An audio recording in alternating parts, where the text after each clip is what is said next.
Welcome to Morningstar. Strategic beta funds, also known as smart beta funds, are designed for investors who want exposure to specific factors like quality or momentum. Following 2 years of fund closures and outflows, strategic beta exchange-traded products had a turnaround year in 2022. Jackie Choi, Director for Global Passive Investment Ratings at Morningstar, recently concluded research on these funds and is here to tell us what he found. Hi, Jackie. What has investor appetite been like for strategic beta ETPs in 2022? Hi, Kate.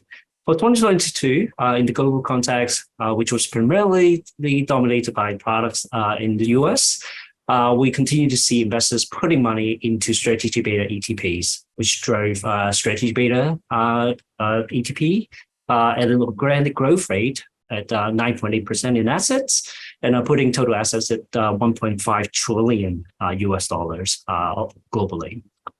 And in particular, for example, in the US, there were very healthy inflows. In fact, record inflows for 2 years straight.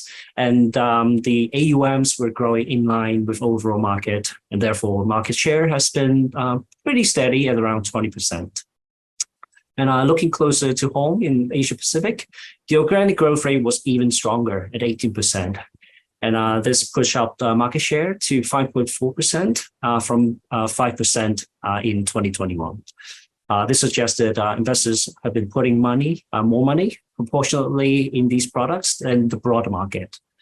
But the growth in Asia Pacific has not been uniform within the region, as you can imagine. Some were growing, some were not. In particular, Japan used to be the growth driver in the region in a few years back with the Bank of Japan buying ETFs, but this growth has stalled. Now, what's driving the growth in APAC is from Australia and Taiwan in terms of AUM. You mentioned Taiwan that stand out as a market. What is so special with this market in terms of offerings and investor appetite? Indeed, Taiwan stood out in growth in the strategic beta ETP segment in the region. And as you can look at the statistics as we have, assets actually doubled in 2022. The growth was driven mainly by the inflows into existing dividend ETPs and also into the 7 new ETP launches.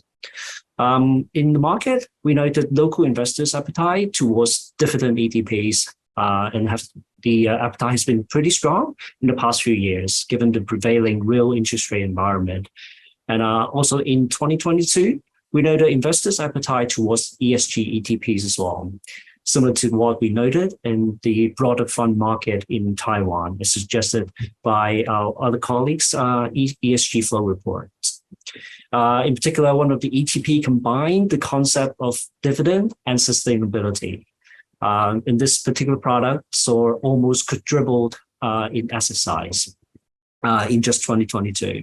And it became the third largest strategic beta ETP in the region. So the year 2020 and 21 marked a period where managers in the APAC region closed many of these ETPs.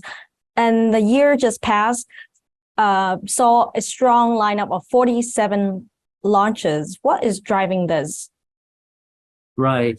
So looking back at like 2020 and 2021, it was very much market specific from South Korea. So what we saw was that like ETP providers in South Korea went through some consolidation period and closed some of the small ETPs. And we always have noted that South Korean strategic beta ETP market have been very segmented. Even as of the end of 2022, the average strategic beta ETP size was only 18 million US dollar in South Korea. In terms of new launches in 2022, the launches were mainly from China and India, where the local ETP providers have been pretty active in launching various different types of ETPs, such as thematic ETPs, ESG ETPs, and also strategy ETPs. So driving into the growth into the market in terms of number of ETPs.